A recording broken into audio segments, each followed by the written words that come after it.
Celia, have you ever talked to the cops before? Like been No, interrogated?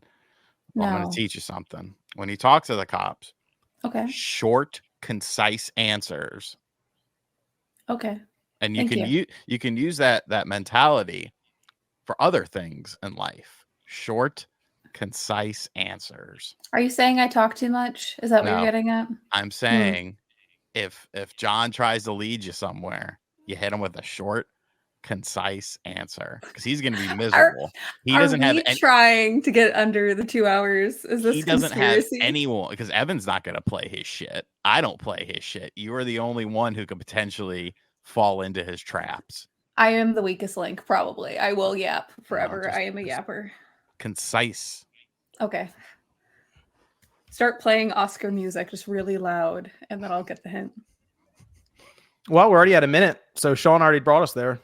Oh, cool. Are we recording? Now I've been recording. Yeah. Oh yeah. Welcome to episode 386, everyone. Thank you for joining.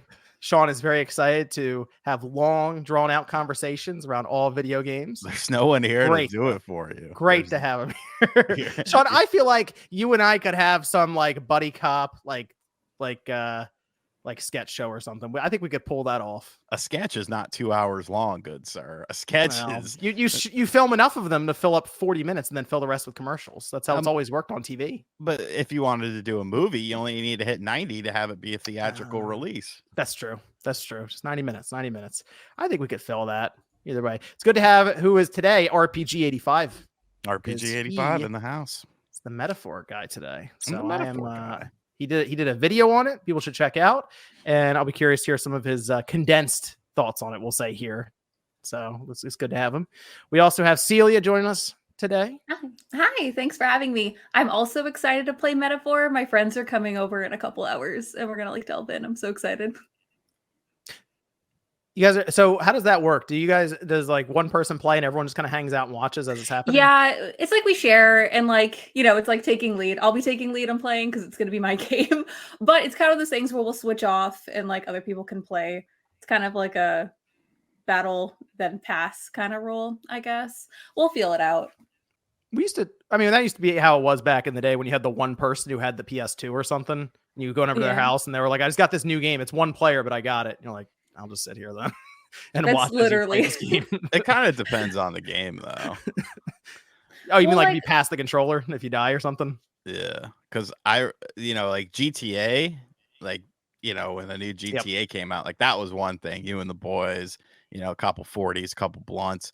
But I remember when Metal Gear Solid 3 came out, we had to drive like 40 minutes to another town because they were the only ones doing that. GameStop there was the only one doing an early release of it.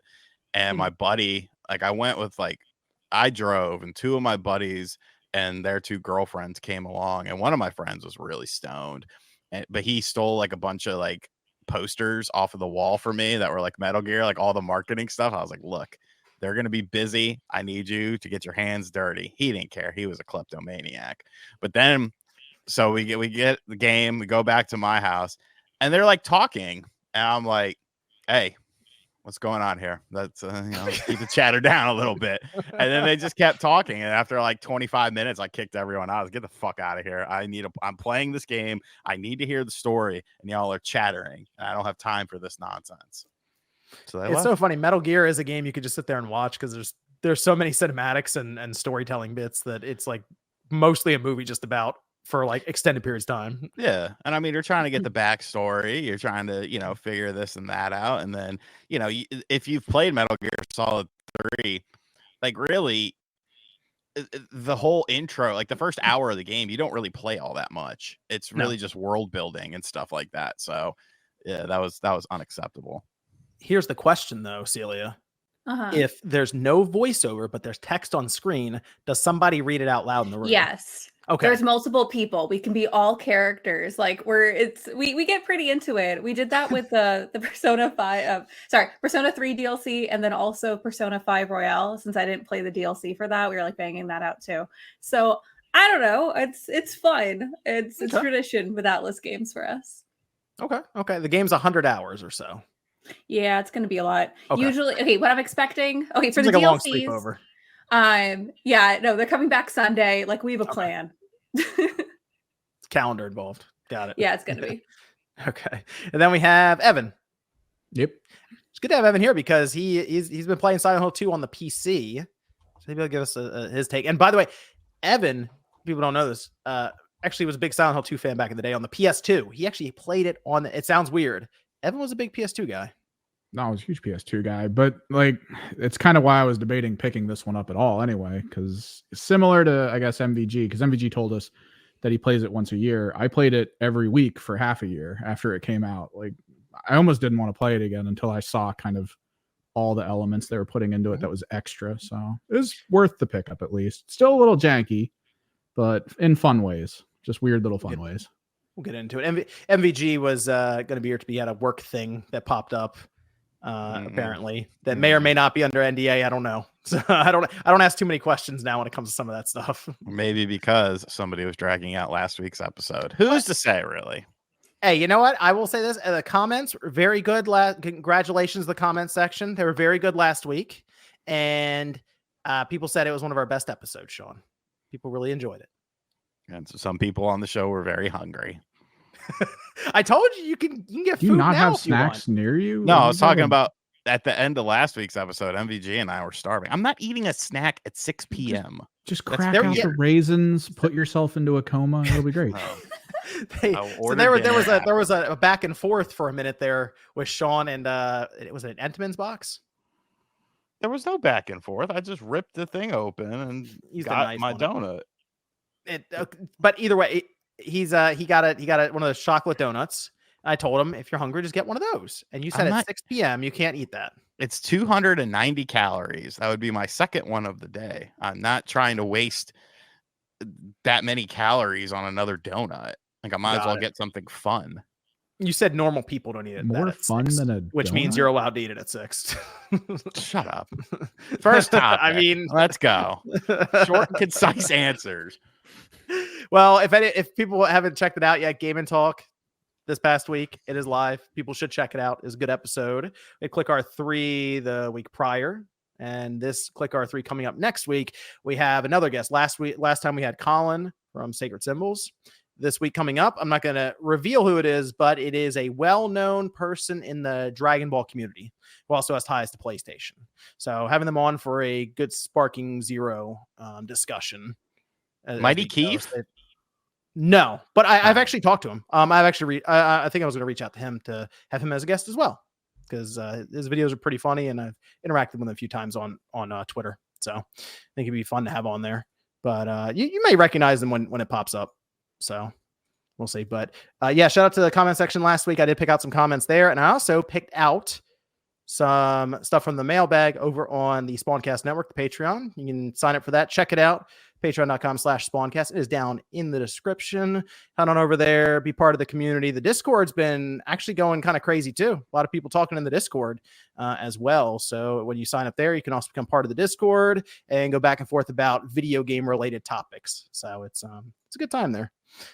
Let me go over here, as I do have a bunch of topics set up here, but I think I'm just going to start with all the games. We'll just go through those now, actually, while we're already kind of kicking stuff back and forth. Anyway, about Metaphor, Sean, would you like to tell us about what is now, by the way, best rated game of the year? I believe best rated. Is it number there? one? It's like 94, 93, right? It's one of the best ones. It's one of the best. It's the best RPG by Metacritic score. No, I think, I'm not a huge Persona person, so I can't really compare it to those games, even though it was made by the people who did 3, 4, and 5. I dabble in Shin Megami Tensei. I played Vengeance. I played the ones on the DS. But what I like about this game is, like, yeah, the story is interesting, all of that sort of stuff. The metaphor aspect of it is kind of neat, but it's really the gameplay, because like the combat is good, because it's like a proper blend of kind of a little bit of action, but you still have the turn-based stuff. So there's 3 types of enemies on that you come across as far as like skill level. So there'll be enemies that are less than you, on your level, or above you. And if an enemy is less than you, you like do a little scan with your little fairy person, to see, and they'll have like a little ring around them. If it's a blue ring, that means they're weaker than you, and you don't have to go into the turn-based thing with them. You can just run up on them, slash them, and go about your business, but you still get experience and stuff for fighting them. Your yellows and your reds, you can usually hit them a couple of times, potentially stun them, and then you go into the turn-based thing. And then reds, I wouldn't mess with those too often if I were you.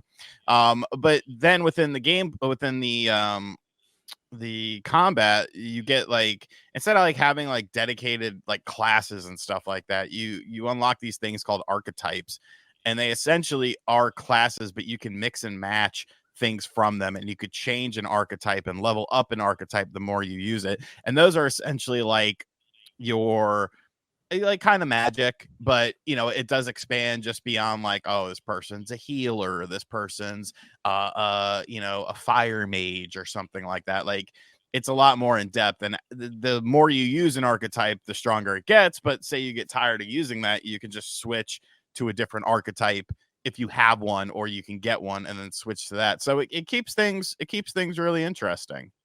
I think that was the highlight of the game for me. Like, it's good looking. It's not, groundbreaking or anything like that. I think it could have probably ran on other platforms. And I will say, I saw some people online saying they didn't like the English voice actors. I like them. I like the fairy has like a very, almost like a Working Designs style voice to them. Like, it's very cheery and upbeat. It essentially sounds like Celia. Like, if Celia was voice acting in fairy in a medieval world, like, it sounds kind of like her. And it's kind of a bit of a contrast to what's happening, but I think you kind of need that contrast sometimes. Like, so I think it's an awesome game, and it's massive. So, good luck.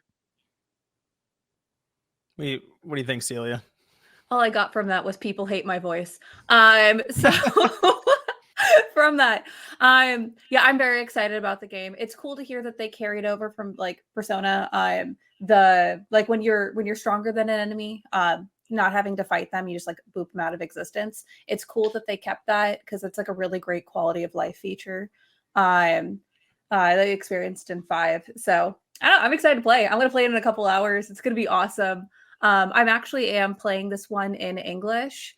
I tend to play a lot of games with the Japanese voice acting, but for like Atlas, they pick great voice actors, and they're all really like they're awesome in their craft. So yeah, I'll be playing that version too. The thing with Persona, Sean, that I immediately go, I don't think this is Sean's game. Like, if you play them 3 reload, 4, 5, when they bring the school element into it, I'm just thinking Sean's checking out. So no school. None of that. Nothing that I've encountered, at least thus far. But I don't see how I don't see how you would transition to like a school setting based on what I've played thus far. So yeah, I don't think there's any school. I mean, the kingdom's in peril, pal. I don't think anyone's worried about fucking your interim report. Yeah.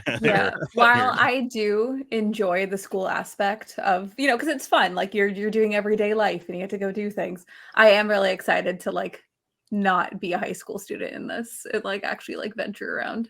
It'll be really they've done it so many times now. Yeah. I was hoping like for 6, like, obviously we don't know anything about it, but I'm really hoping they're like in college or they're like in the workforce. That would be incredible.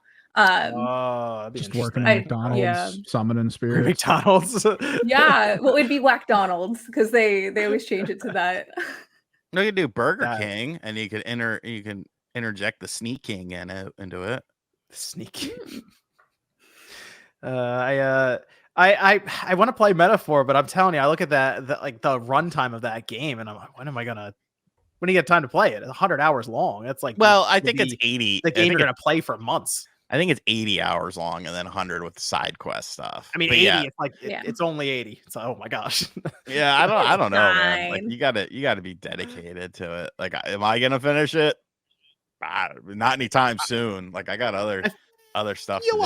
I feel like I'm coming back to this game in December, maybe, and play it then. Yeah, when things are kind of died down. Well, I don't know. December, you got Indiana Jones, but that's probably a weekend. That's a weekend game. Let's be real. That's probably a 10 to 15 hour game, maybe at the most. I'm thinking anyway. But I do want to play Metaphor at some point. I do. So maybe that's the move. The holiday game. That's what I'm thinking. And just kind of go through it there because the demo is like 8 hours long or something, and I've played like 2 hours of it. So yeah, it's pretty beefy. Yeah, I mean, hey, if people are curious about it, download the demo. Like it goes longer than you expect in terms of like I said, the first boss fight. I thought that'd be in the demo. No, it's just keep going. And your progress carries over as well. Mm-hmm. Oh, even better. So you could try it out on maybe if you have a PC that's like mid range or something. You want to try it out for even the performance. You can do it there. Try it on the Steam Deck. Or just get it on I played it on my PC, and your PC is pretty good though. Is it? It's not. You're thinking 3080, isn't it? That's the emulation PC. Oh, okay. I'm on my standard PC, and like what, the Chromebook? No, slightly above that. That's but like a 1660 in there, right? I think so. How do I find that out? Properties. You right click your we'll say Windows properties. Blocks at the bottom, the bottom, and then you go to. Panel? I mean, well, I would right click the there, bottom. The bottom. You see a little. I have it on the side now, squares? sir. Yeah, that's fine. But you click that, and then you can go to Device Manager, and then you can hit Display Adapters, and it'll tell you what your video card is. He's gonna shut his computer drop off. Down. Like in this moment, it's gonna disconnect. What did you say to do now? You right click the Windows flag or the 4 blocks. That's your start button, and then you go to Device Manager. I'll just search. Oh, well, I'm on. This has Windows 10 on it, pal. Yeah. You just go to Device Manager, and then you'll see Display Adapters. It's all in alphabetical order. Display Adapters. Click little arrow next to it. 1660 Super. Yeah, there you go. Yeah, and panel it fine. Yeah, that thing's going to Nintendo's next system as soon as possible. Topics. I bet. Yeah, so that's definitely happening. But I mean, it looks good from what I've seen. It seems to be anyway for Atlas their fastest selling game. Already 1 million copies sold. Like immediately, 60,000 concurrent on Steam. Look, all I'm saying is I did two campaigns with Atlas this year: Unicorn Overlord and Metaphor ReFantazio. What were their 2 best-selling games this year? I rest my case. I rest my case. Well, it seems like some of the YouTube plugs are working for these bigger companies. So I think they've been experimenting with them, and I think it's working for them. So there you go. Maybe they'll keep coming back to RPG 85 to balance things out. They know where to find me. Let's go to Silent Hill. Let's go to Silent Hill 2. Evan played it. I've played it. Sean's going to play it. He's been RPG 85 with Metaphor, but I feel like you're gonna. I'll say this. I think you'd like it a lot, Sean. But I'll go to Evan first. Evan, why don't you tell me about your time with Silent Hill? You were playing on a PC with this the 3080 PC. This is the 3060, I think. 3060 PC. Okay. Yeah, but still ray tracing, active stuff like that. It looks great. Oh, okay. It's just there's a little oddity to the visual aesthetic and stuff, but overall though the game plays fantastic. I mean, it has that same atmosphere to a degree, but I am starting to notice, I guess, because I'm only 3 hours in, but the whole intro part, you're in the main part of the town, you got the fog, and I'm like, wow, what's out there? Yes. And then the puddles are perfectly reflecting everything in the distance without the fog, and you're like, oh, that's a little awkward. And you're just wandering around the town. Those moments still seem kind of cool, even with that like oddity. But when you're inside, like I made it to the first major hotel, and RTX on, and basically it's just the lighting in the hotel is what's lighting it. So it looks crazy though, and I think the game looks awesome. It looks really good. Aesthetically, it's fantastic. Sound, oh my god, the sound, and that's the strongest part about the game is the sound. Yeah. So it especially if you have headphones on, and it does like the 3D audio stuff where it's constantly doing like this really like strong bass like underneath of the sound profile. So it's always like it does that cinematic thing. It's actually a term in cinematography of audio where it's a certain tone, and as long as it constantly plays it, you'll feel stressed. Yes. And that's just a thing. That's how it works. It's always doing that. But then in the world itself, like you'll walk by something like some dripping water, and it's just you hear it kind of going by. You hear like skittering in the distance, weird squishy sounds, just odd stuff. And it works really well. I mean, when it works, sometimes I've had the audio kick in for like atmospheric stuff and then just cut off abruptly out of nowhere. And like, okay. just I have some awkwardness. I have the surround sound in this room, and they do that thing occasionally. You're walking down a hall, and all of a sudden they'll start beating on the door behind you. And that definitely caught me one time. I was like, well, okay, what? It like hits really hard with the bass and everything too. So if you have a nice setup, like for surround sound, this game will definitely show it off. It's probably your wife. Get the fuck out of these video games. Do some laundry. It's very good in terms of like the sound, the audio design. That it's probably the strongest part I think about the game because it sets the entire mood. But what do you think about that? So Evan, you see the game when you're playing it. Do you notice there's nothing on screen? Like they hide the UI, they do everything they can to just make it look like very cinematic, which is good because it pulls you into it. I mean, there is a little bit of a UI element. The more damage you take, of course, the edge of your screen turns red, and then you get a little plus symbol in the corner eventually when you're getting close to dying. But the lack of it's really good, just because you're not like, how much ammo do I have?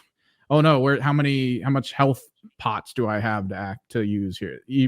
And that kind of adds to the stress, because if you completely forget how much health drink you've wasted, and then suddenly you're like, oh, this was fine, I took some damage. You press the button, it's like, no, bro, you got nothing.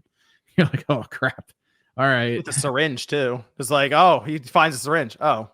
I love that they put it right next to the dodge button on my controller too. So I'm just like, all right, let me dodge. And my guy's just like, chug. And like, no. Oh, yeah. No. They have it so you have like a melee weapon. You start out with it's a classic club with a nail in it. Piece of wood with some nails. Yeah. And beating down the weird BDSM demons. Let's go. You have the gun. So about 5 hours in or so, I'm like the hospital now, wandering around. But it has been. There were moments though where I was going through, and I'm kind of like, where am I supposed to go? So I had those moments of just like, I don't know. I'm just wandering aimlessly.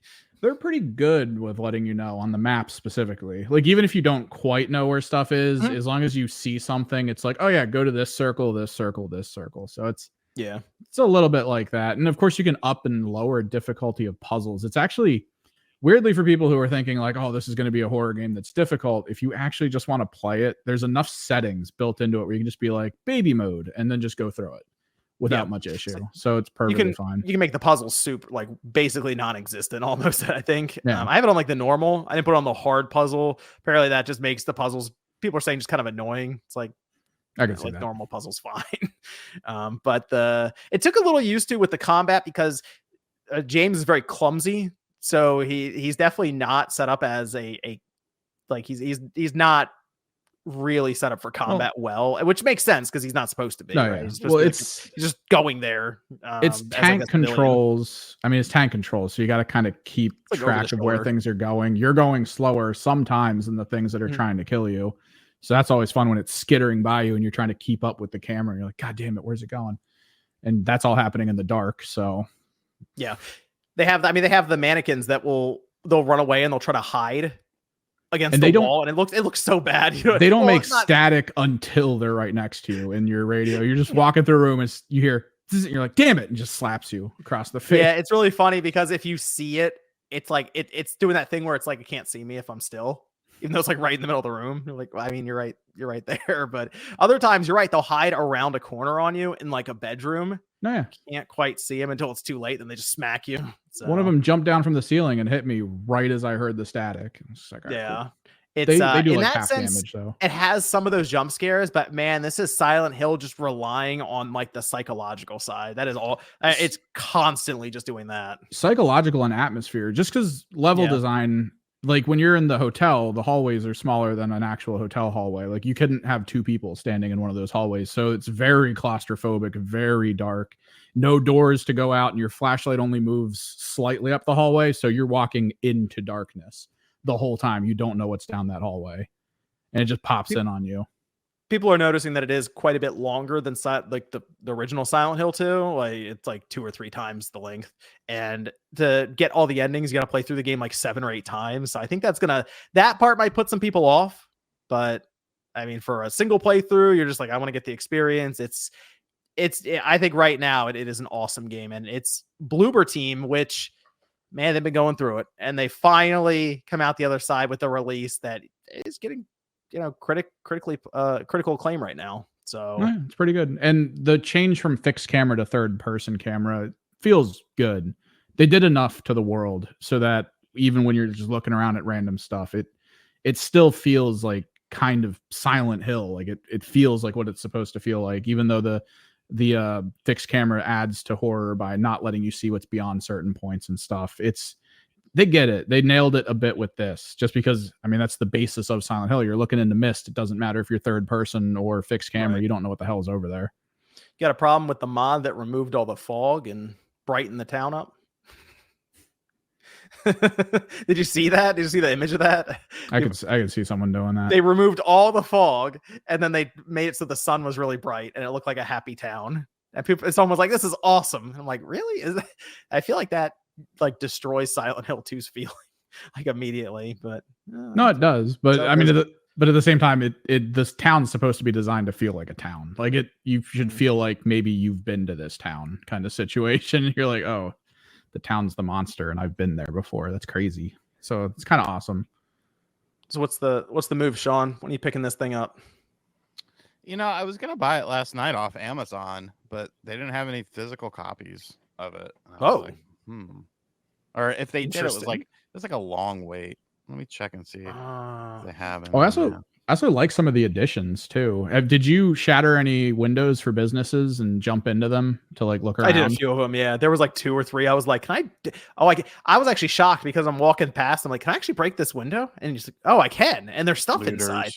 Yeah, with cars too. Like you walk past a car and I looked in. I'm like, "There's handgun ammo in here," and you smash the window of the car. I'm like, this is weird. I still love picking up a whole box of handgun ammo, and it's like you got 2 bullets. Thank you. It's that's so you said it's actually out of stock, Sean, on Amazon? No, it takes a week for it to come in though. Oh, weird. I mean, do you have a game store near you that's closer than the 7-Eleven you won't drive by? Or I mean, there's a GameStop, but I'm not going there. Wow. You're probably just gonna buy it digitally and download it. Probably. I think you get a kick out of it, Sean. This seems like, because you like the Resident Evil remakes where they went from that like pulled back tank control camera to next to you behind the shoulder. I think this is very much reminiscent of that. So I think you get a kick out of it. Yeah, I'm looking forward to checking it out. Hey, shout out to Bloober Team. I'm 5 hours in. MVG finished the game already. He was like, "I'm starting it up," and then the next day he's like, "I'm finished." Yeah, I think I got 1 playthrough in me, and then I might just like leave it on the shelf digitally.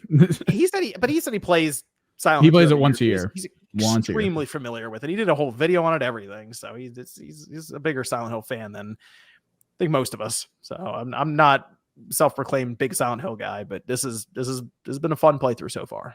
So shout out to Bloober Team. The old music in it too. Once the old music kicks in, you're like, oh yeah, this is good.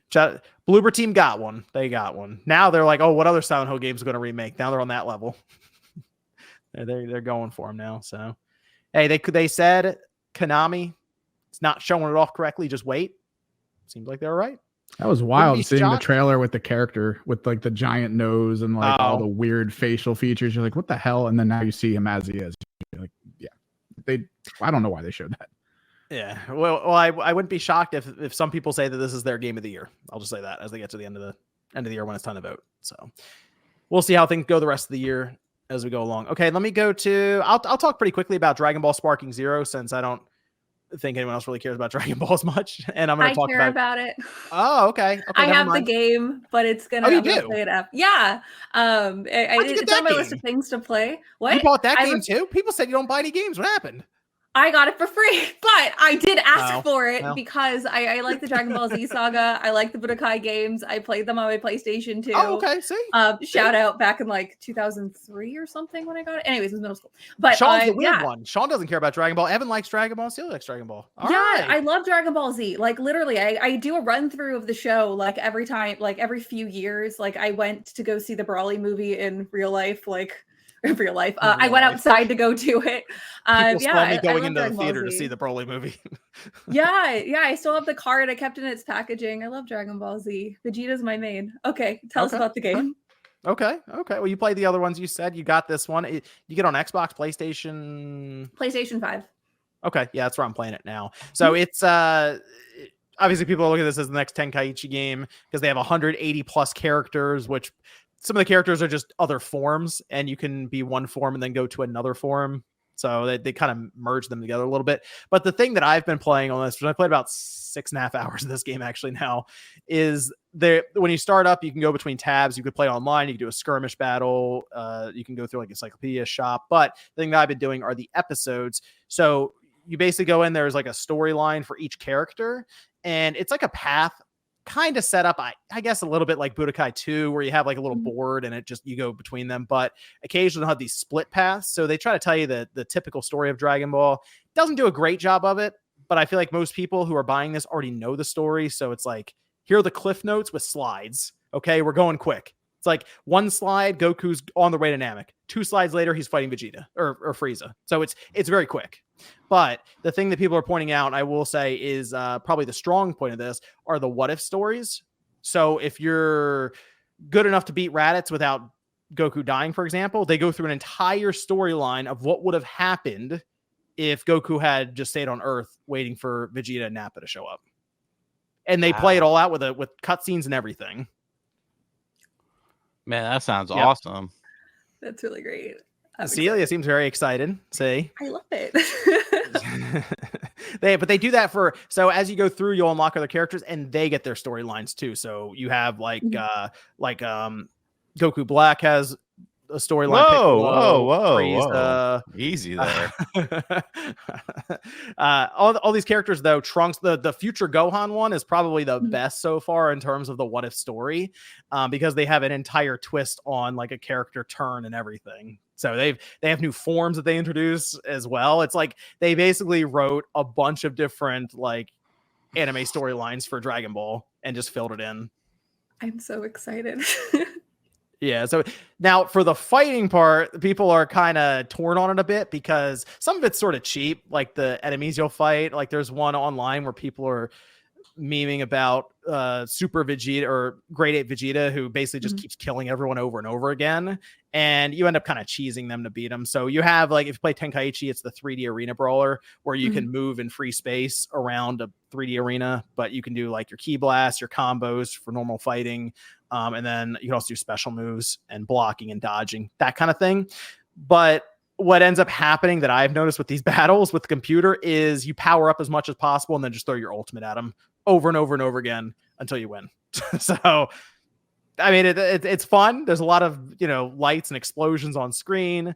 But when you actually want to fight, you would go against other people online and they just wipe you out because people are very good at this game already. So of course they are. I've tried using Goku. He's been pretty good. Vegeta's been good. And then I used a little bit of TN actually, Future Gohan too. So it's been fun. It's a good game. It's a fun game. Dragon Ball fans are getting a kick out of it, and rightly so. It's 120,000 current players on Steam. It's the biggest fighting game release ever on the platform. So it seems to be doing well for him. But Sparking Zero, doing some numbers. I'll talk more about it next week when I get some more time with it. I want to run through like 2 or 3 of the other what if storylines because they go on for a while. One went on for like a solid hour of stages. I was shocked how far they took that storyline. So Celia, as someone who you like really like Dragon Ball, the storylines, anime, you'll get a kick out of that. Just going through and see how they change it. So it's been good. Let me now we've gone through all of those. Let's talk about Alarmo. So this Nintendo announced this past week. It is indeed an alarm clock. First, I want to ask, we've seen the alarm clock from Nintendo. They're doing like this lifestyle stuff. They have like Pokemon Sleep. Nintendo's involved with that as well. Obviously, the Pokemon company is tracking your sleep. Now we have Alarmo. Is there another appliance or lifestyle item you want Nintendo to put a spin on? Like just something around you where you're like, what would I want Nintendo to show up and Nintendo up here? Nintendo blender for smoothies. I don't know. A blender? Like, yeah, that'd be rad. They already have like licensed waffle makers, so they could do more. Can they just add a screen and sound effects and characters to anything and like just sell it at this point? I'm pretty sure it's Nintendo. People will buy it. They don't care. Well, Alarmo, I didn't realize this. I think Sean had mentioned it has already sold out. Like online. Of course it did. And it's $100 alarm clock, which I mean it sounds funny when you say that out loud. It's a $100 alarm clock that tracks you with radar. And that was their announcement this past week. My favorite part sorry. No, go ahead, Celia. Your favorite part is my favorite part is that it doesn't have a power brick with it. Like, that's the coolest part about the product. Oh, okay. So I didn't look into the fine print yet, but it comes with a USB cable and no power brick. Is that the idea? Yeah, no. Oh, wow. They really assume people. I mean, they did sell a new 3DS with no power cord at one point and just assumed you had the proprietary charger. So I don't know what it is with power bricks now. Like, a lot of these things don't come with power bricks anymore. I guess they just assume everyone has one. Yeah, well, because they can charge you for them. Why would they give it to you for free? And like, there used to be a point where I had a surplus of them, but like over the years, I've been losing power bricks, and I really hope they just return it back to being free, because it gets stressful to find one. And a lot of times they'll ask you to have like a 2 or 3 amp charge brick. So you gotta start looking to see, is this even strong enough for this thing? But it's I don't know, an alarm clock. That's super random. And they even did a 4-part ask a developer about this, and they just talked about the idea of developing this thing and using radar specifically in this to develop for maybe future projects. Now I'm thinking, okay, what else do we need Nintendo to have radar in for different products that they would do? I thought about, what do you want Nintendo to do? I don't know. People are thinking like you said, blender, toasters. I don't know. It's so strange that that's how strong Nintendo's brand is right now. Put an LCD on it, put sound effects, characters, $100. It is kind of Apple-like almost with some of the stuff they're doing to where they can just sell it with that. It's sold out though. I did buy one. You're part of the problem. I'm gonna take it apart. Sucker. We'll do a video on it. People seem a little confused, by the way, about NSO. You don't actually need to have Nintendo Switch Online linked to it. That just seemed to be a requirement to buy the thing.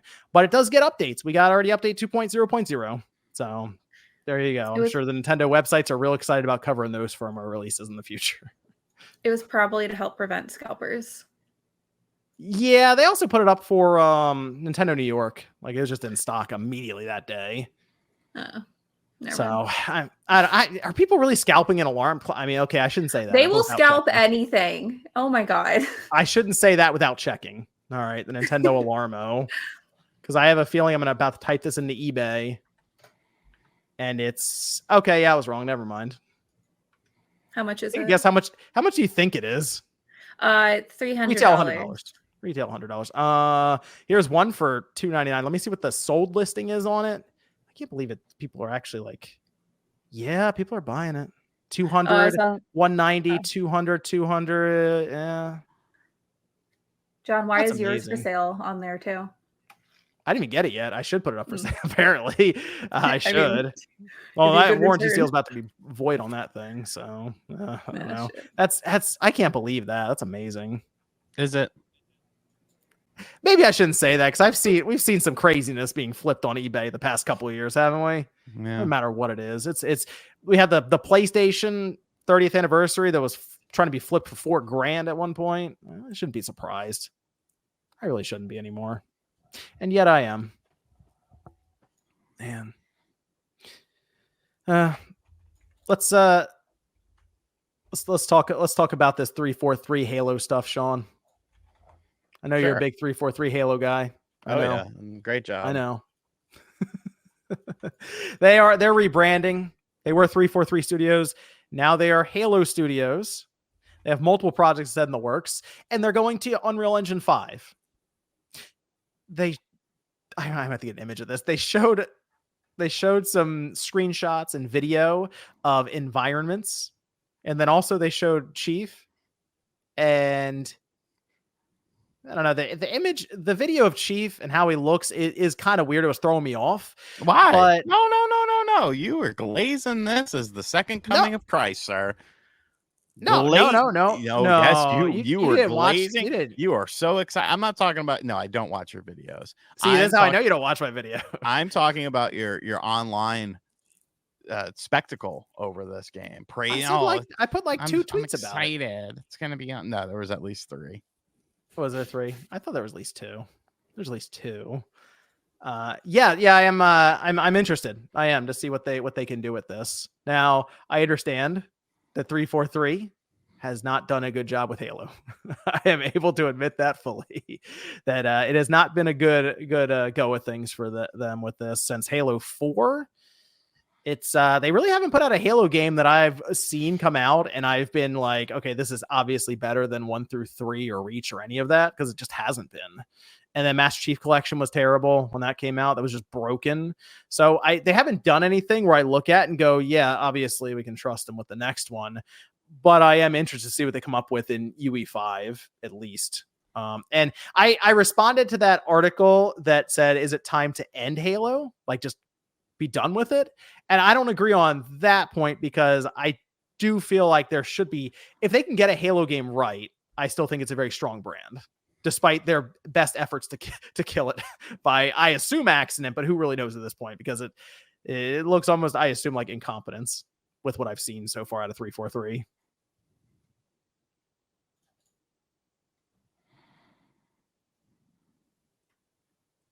Sean, would you like to bury 343 now?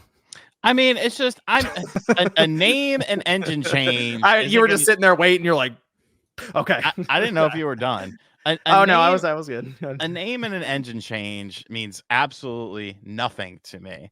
You need to show. I'm not going to get excited. This is the problem that a lot of gamers have. They get excited without seeing anything. They fall in love with the notion. Let me get that Halo one up. More so than falling in love with what you actually see. If they come along and they show off something great, then awesome. Be as excited as you want. But companies need to earn your trust. You're a consumer. These companies exist to make products that you are allegedly going to want to buy. And Halo has not been in a very good place for quite a while now. So no, I'm not running out there and being like, oh yeah, this is awesome. Like, no, show me something of substance and then we can talk. Allegedly is a good word to use for that. I know Sean's been playing Halo. I know you got some time in Halo Infinite. I did, and then I got bored with it. Know that.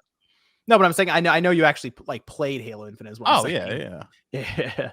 I've questioned some accounts in the past with online interactions, but I know Sean's been on Halo Infinite. We used to play Halo Infinite all the time.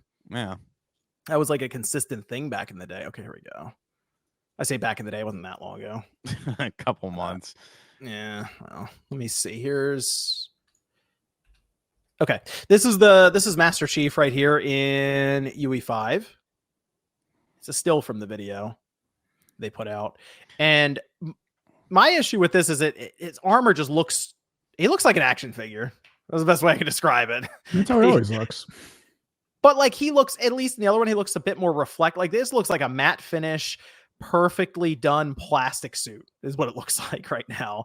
And again, work in progress, says at the bottom and stuff. And this is just kind of like, hey, look what we did with UE5. Okay, I get it. His suit's got to be scuffed up and more reflect. Like, it doesn't look like metal. So that's kind of what my issue was with it. It just looked off almost. The landscapes though that they showed looked good. Like they showed background sweeping images of like they had like a snow area, they had a flood world which looked cool. That I think was the highlight of it, but Chief needs a little bit of work, I think, with some of the art direction. Yeah, but when Unreal showed off, like when they actually showed off the Unreal Engine prior, like rocks, trees, I mean, it's just built in. It's just a thing with it. Yeah, but the thing for me was that the animation for Master Chief when he did the sword was kind of like this awkward, weird frame push and stop that caused this. I don't know. It's early, like we said, but hey, rebranding. Everything's good now. Yeah. So much for that 10-year Halo Infinite plan, huh? I'm really sticking with that. Yeah, I think that's step one is basically confronting the idea that you as a company came forward and went, hey, this is going to go on forever. And now you're like, hey, fuck that. We're moving on. There's no accountability. There's no accountability within the industry. And I think a lot of people are getting kind of tired of that. Like, why should we believe you if you're constantly changing your mind on core things with games? Like, hey, it's weird. Hey, man, that was 343 changing their mind. We're Halo Studios. Yeah. I know you made fun of that, but that's 100% what companies do all the time with any rebranding. And it's not just video games. It's no, I know. like the internet, like they'll be like, oh, we're Spectrum now, we're so different than like what they were before. So, or they do the fun thing where if a company collapses, they necromancer the name like THQ Nordic and pretend like they're doing the same thing when it's not. They're just different people. So my thing with their rebranding with Halo Studios, they tried to explain why they rebranded it outside of just 343. Why did we name ourselves 343 after Guilty Spark? That probably wasn't a great idea. But some Xbox guys didn't even know that. Well, thank you, Sean. As I mentioned, I observed a lot of social media the past couple of days with Halo, and a lot of tweets were left in the drafts. But which I think is actually a good idea for like 95% of Twitter most times. I thought you were gonna say me. I was like, that ain't happening, pal. Oh no, not you. You tweet indiscriminately. You just whatever's there, you're like send. I don't even proofread nothing. Okay, yep, that's off. The rebrand, the reason they said it is because they felt that so much had changed internally and just in general with their vision that they're like, well, we're not 343, we're Halo Studios now, which I guess in that case, they're like, we're not going to keep dancing around it. We're just making Halo games now. Like, we're not even going to play around with anything else, any other ideas. I think what happened with this, though, is we saw Bonnie Rush. She left actually about 2 years ago now. It's been that long, almost 2 years ago. And we have they had three different people that went into like leadership positions, with the one that would be technically directing the majority of the studio, because Halo Studios, there's actually seemingly multiple studios within that company now, that branch. And Pierre Hinze is actually going to be leading for the next Halo game. And they have, at one point they laid off half of 343, it sounded like, and then others got laid off, and now they're hiring. So it seems like they have, I don't say cleaned house completely, but they shed a lot of the original talent that was there. And they also clearly moved off of the people who were maintaining Slipspace, which was the fork of Blam, their old engine that is also technically forked and used for Destiny 2 right now. But that engine was so old and they were trying to use it for live service, whereas Unreal Engine's been built off of for so long and it's used for a live service primarily with Fortnite. It's like, let's just use that. Like, what are we doing here? We didn't have, Sean, you remember when Halo Infinite launched and I complained that there was no Team Slayer? Yes. There's no Team Slayer when this thing launched. I'm like, how do we have a Halo game and we're just playing, what are we playing, Sean? We're playing like Capture the Flag and Oddball. Capture the Flag every round. It's like, what are we doing here? We're just going to do Team Slayer. It's easy. Let's do that. And then we found out that was an issue with the engine. The playlist wasn't lining up and they needed to do work with the engine to get Team Slayer in there. And it's like, what? At least they tested these things, you know? Great job. Yeah, good job testing. Make sure everything was up and running before you give it to consumers. But you know what? It's Game Pass, so it doesn't matter. 95% of the people didn't pay to play it anyways. But even so, remember, it was free to play. So they're just like, oh yeah, here you go. Yeah. Anyone can have it. I played it. Like, I wasn't buying. We didn't even charge for it, so we'll get there. And it's like, oh man. And that was, remember, it delayed from a year. I guess supposed to launch with the series, and it didn't. Mm-hmm. So it was, man, again, the amount of damage they've attempted, or they've done, I guess at this point, to this Halo franchise. They are in such like a prove it mode right now that I can't really, I can't fault anyone for being like, whatever. If they don't come up with anything, I don't expect them to anyway. I'd like to see them make a comeback with Halo, but the odds are not in their favor right now. I will say this though. I think it makes a lot of sense for them to remake the original Halo as like not their main project, because they're studios now, as like a side project anyway. Because there's so many people who missed out on that time in gaming, and this is a sense of that game is very old now. Let's remake it in Unreal Engine 5 to learn this engine and sell it as like a cheaper thing, or put it into Game Pass and have it launched next to the next Xbox. Nate and I had kind of talked about that in Direct Xbox at one point as a plan, and then lo and behold, the following week they announced they're doing Unreal Engine 5 now, and they're multiple studios. So I think that'd be a good idea. And honestly, Sean should play through the original Halo campaign anyway. There you go. It lines up perfectly. Oh, the original Halo campaign is so good, though. Man, so good. Okay. My other question though is this the path forward for them to get on the PlayStation? Like, is Halo going multi-platform? Probably. At this point, you think so? I don't see. Unfortunately, they have taken their brand to a point of where you just kind of have to assume that everything is going to end up on other platforms. I say unfortunately. I don't know. Maybe people don't care. And if they don't, that's fine. But yeah, no, I'm under the assumption that everything is especially bigger titles like that. Yeah, that's coming to PlayStation, pal. Yeah, it would be interesting because that is such like a Xbox mascot, Master Chief, that it's like, whew, that's weird looking on PlayStation. But you're right, they would release it, and I mean, where they are now with the Xbox brand, they mentioned they're going to be down again next year in terms of consoles sold, and they're having a hard time seeking out 30 million Xboxes for the generation right now. And it's gonna come up well short of the Xbox One, I think, by the end of this whole thing for the Xbox Series platform, which is weird because the console is just way better than the Xbox One. But you're right, everything we hear from them should just be assumed it's going to be on the PlayStation. It might be on the next Nintendo system. But Halo on the next Nintendo system would be kind of interesting because Sean is all about that Switch Online play. Little Johnny's gonna learn today. there's a shot. He's like, yo, what are you guys doing on Christmas Day? Let's get on. Like, when Call of Duty shows up on Nintendo and has crossplay, Sean's gonna be like, what's everyone doing Christmas morning? Let's get on that system and do a bunch of winning real quick. Although, Sean, if it's going to PlayStation and there's crossplay, every day's Christmas. It's true. Every day's Christmas. We'll be rolling to Onyx rank immediately, day one. I hope they do have multiple projects. I hope they have plans to grow outside of just their, like, get certain Infinity involved again, do a battle royale, do everything it can with this brand, because it is I mean, they did the Halo series. Come on. Gosh. How'd that go?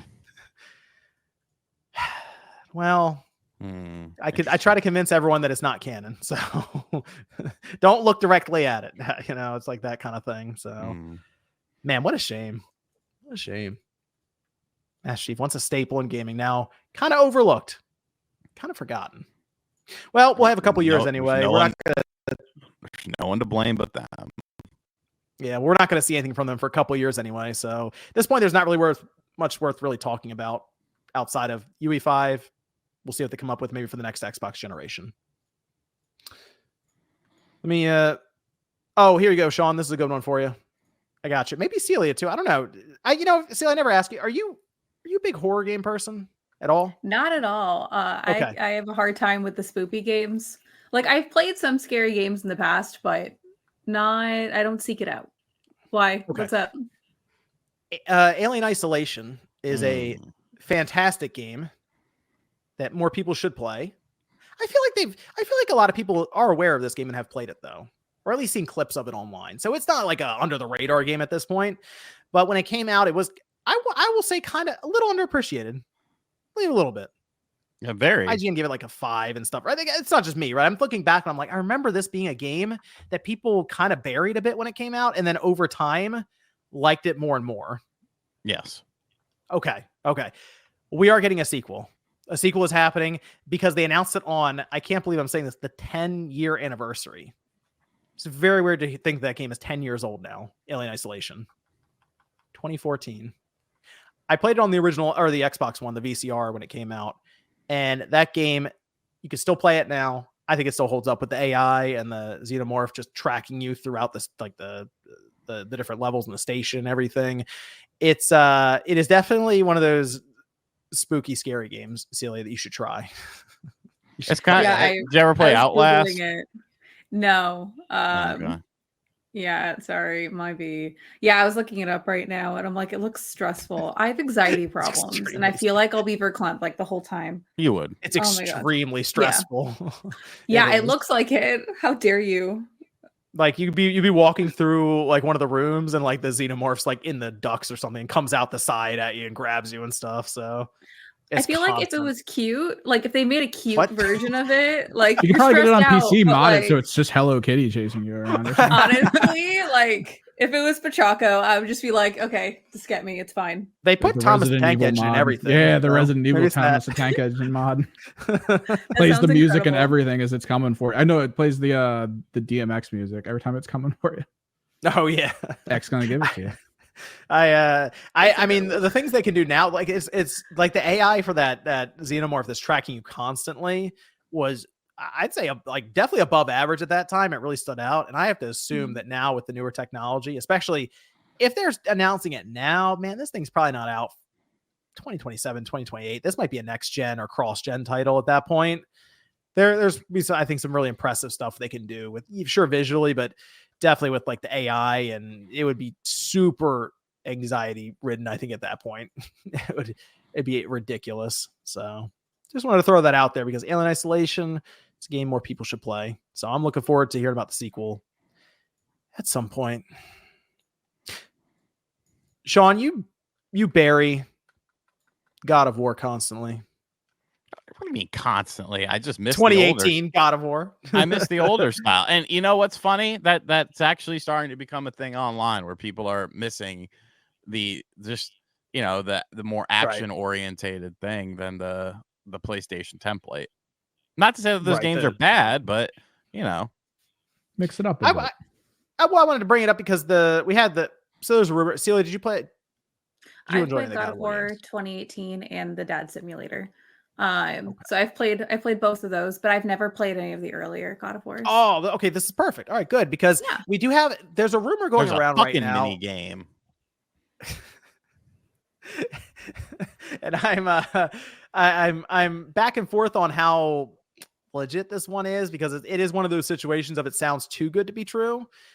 But we do have word that God of War, so technically the Greek saga, that's 1 through 3, the PSP games, Ascension, so a pack of 6 titles then, if they do all of those, would be getting the remaster treatment and then released. As of now, you can play most of those through, I think you play all of them actually, other than God of War 3, which is native backwards compatible with the PS4. You can play them streaming on the PS5 currently through PlayStation Network, PlayStation Plus.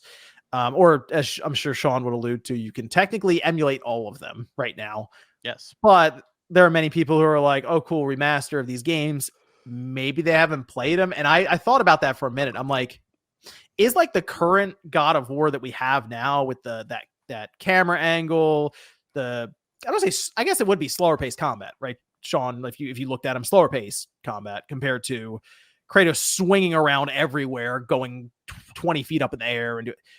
Is this newer God of War the one that the generation currently sees as like, this is the de facto God of War? This is my experience. I didn't know any of that stuff back then, because 2007 is when I think the best God of War 2 was incredible when that came out. I mean, when did the thing come out on PS4? The 3 remaster. It was pretty quick. Like I remember, I thought they remastered that. It was kind of like that Last of Us situation where they're like, oh, you can't play this on the PS4 technically. Let's get this thing remastered. Okay. So yeah, I mean, probably for a lot of people, they don't, unless they go back to the olden text. 2015, like July 2015 for the PS4 version. Okay. So yeah, they probably, a lot of them don't even really know about that. I think there's still a market for it though, and I think people would enjoy seeing his rise and how he used to be. I do wonder though, going back to the fucking mini game, are you getting rid of that? You got to keep that. You got to keep that in there. That's part of the Kotaku and Polygon say otherwise, sir. Do they? I would think so. If it was like a dresser drawer cabinet that you were fucking, like, that's one thing, that's okay. But like a dude fucking a chick, I don't know, man. I don't know if that'll fly in 2020. Does it need to be a mini game though? I thought we hate QuickTime events. It was a mini game where you would just they'd show you like quick time event stuff. I think at one point you like take the sticks and rotate them around, and they did all these different. I am not a hater things of quick time events because I am a fan of Shenmue. So I don't, I That's think like one giant quick time event. There's a time and a place for them, and sometimes they could be intrusive, but the quick time events were never really super intrusive, I felt, with God of War. But maybe it was because that came out within a time period. It was one of the earlier games that had something that's as prominent as that. I mean, when you were doing the quick time events with the bosses and stuff to basically end the fight, it looked awesome on the PS2. So I think that's one of the reasons people were like, okay, this is just fun, because you see Kratos like ripping their eyeballs out and ripping them in half and stuff. So in that sense, it kind of, or that, yes, that was happening too. And I feel like you have to leave all that stuff in. Like, I wouldn't go, okay, we got to start changing the blood and like do Sean's mini game, any of that stuff. I think you got to keep it all in. I do. You got a mature rating, use it. That's fine. Yeah, but also they're already on the PlayStation. It's already on there. But here's the thing, John. You need it, and I'm gonna exonerate some of the blame from the usual suspects, because there's a bigger problem that I've talked about it in videos that more people don't realize. The ESRB, that's gonna need a new ESRB rating. That's true. And you show them that fucking mini game, and they're gonna be like, "Nope, adults only. You need to get rid of that." The ESRB truly, all these people are engaged in a fucking culture war online. You need to be in a war. You need to unite and be in a war against the ESRB, because they are the ones that are dictating what can and can't be put into a game from a perspective of things that are allowed in terms of a violent thing or a sexual thing or whatever the case may be. You could get away with pretty much anything in a fucking movie, but a video game, whoa, wait just a goddamn minute. Now we have a problem with it, which is such an archaic 90s way of thinking that you would think, as the video game medium expanded and grew throughout the years and worked with the ESRB, that things would loosen up. BMX XXX isn't releasing in the modern era, but it released 20 plus years ago. I'm not saying that's a good game, because it's not. It's a piece of shit. But why have we changed what we're perceiving as allowed? Like, imagine a Manhunt remake. You're not going to get away with that. You're not going to get away with that. And they barely got away with it though when they went Manhunt 2, right? Because they changed like psychedelic colors and stuff. Yeah, they had to put a filter on it. But like, what has changed? So because technology changes and things can look and be perceived as a more realistic thing, but yet I can go watch fucking Hostel movies and Terrifier and shit like that, and that's okay. But the video game is where we draw the line. It's ridiculous. Sean, question. I feel like the God of War comment is not relevant because it's always been mature. I was like looking it up, and the PlayStation 2 version was also rated M 17 plus. Oh yeah, it's like a series M. It's very nice. So what would that have to do with, like, they're like, if it's gonna have the mini game? That's what he's saying is they would make it adults only, which retail stores won't put adults only on their shelves, which means you lose the retail storefront, which means you lose the average buyer that only goes to retail. Nobody's making an adult-only game. That was a huge issue, I think, with GTA. Which one was it that had the coffee mod? Yeah, and then they upped it to adults only after they found out about that, which got it pulled from a lot of shelves. And it's just one of those things. I think it's also important to note, though, that what Sean's describing, the camera pans away from all of it. It makes a joke of like, there's a vase over here on the table that's like going to fall over, And, right. Well, what I'm saying is the ESRB that rated that game on the PlayStation 2 is not the same ESRB that you're dealing with today. Right. Because if that was the case, you would have things like, you're going to tell me that Rockstar doesn't want to make Manhunt remastered? Of course they do. They probably want to make a new Manhunt, but they know that they can't get away with it because of the way that the current ESRB rates things. And that, my friends, is is a big problem. Something fell over. We got ghosts in your house or some shit? Always. Maybe. A Ghost Hunter episode, Sean. You can host it. I've gone ghost hunting before. I know. You told us a whole story on your after show. Scary shit, man. My thing with that, though, is I think it's still catches them rating, I think there is reason to believe that Sony might go, can we? They've kind of played around with this with some of the third-party games in the past, so I don't know. That's the only thing. Hang up is would Sony be like, we don't really need it. It just seems like more work. It's like you're remastering it, just remaster it and put it out there. It's already on their platform now. You can play it through streaming, so they already have it available. But I think this would just be a good release, though. You're right, Sean. I think there are probably plenty of people who have never played it and would probably buy it because there's good value there. Although 6 games for $70, does that sound correct to anybody? No. Okay. Sounds like we're spreading this out, pal. This is Metal Gear. Okay. Metal Gear Solid collection style stuff. That's what I was thinking. Like, okay, maybe 3, like the 1 through 3, and then like the PSP games and Ascension and the other one. I think they break it up. I think you do like the first 2, like a mobile. Remember the mobile game that came out? Oh my gosh, we're doing that. Actually, I wouldn't mind throwing that in there. That would actually be funny just to have it. And then you do 3, and then the PSP games. And it also depends, how much work is put into it. What graphical engine are they using? Are they updating things? Are they adding things? This, that, or the other. So it depends on the level of what you're getting from it. Right. It also seems kind of weird because you feel like they would just throw some of this stuff into. Like they already have a PSP emulator. They have the PS2 emulator. Just put it in there for PlayStation Plus and sell them separately. No, what are you, crazy? I know. I mean, I would rather them just do a full remaster, put it on 1 or 2 Blu-rays if they have to, and drop it. That would be awesome. But then I'm like, oh yeah, Reality and Sony. Okay, that kind of gets in the way of all of that. But I would pick it up right away. That would be fun. It's been a bit since I've really sat down and played through one of the older God of Wars from start to finish. Outside of just testing like PS2 emulation or something. Yeah. So we'll see, Celia. You can try. What I'm curious. Why'd you go right to the newer God of War, not any of the older ones?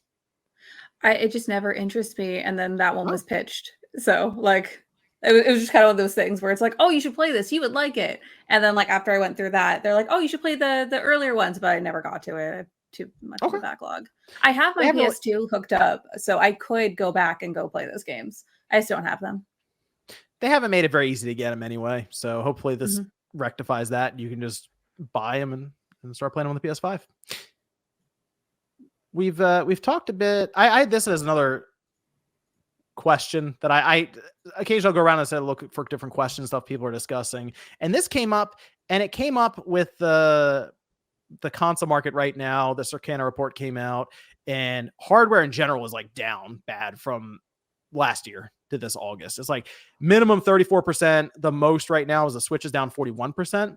And I saw a few comments mention the fact that a lot of people still in their last generation because Fortnite still works on it and others.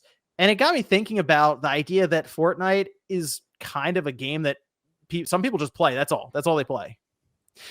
And it made me think that maybe going from this generation to the next almost hinges in terms of like getting the mass market to go over to the next generation on when Fortnite just stops supporting the PS4 and the Xbox One.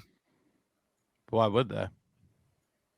That's my question. Why would they stop supporting it? It's this weird thing right now. Unless you get to a technical aspect, which I don't foresee happening. I don't think you would. And I think you that bringing up that point also shows you that maybe market data is very skewed and a lot of people just haven't realized it yet.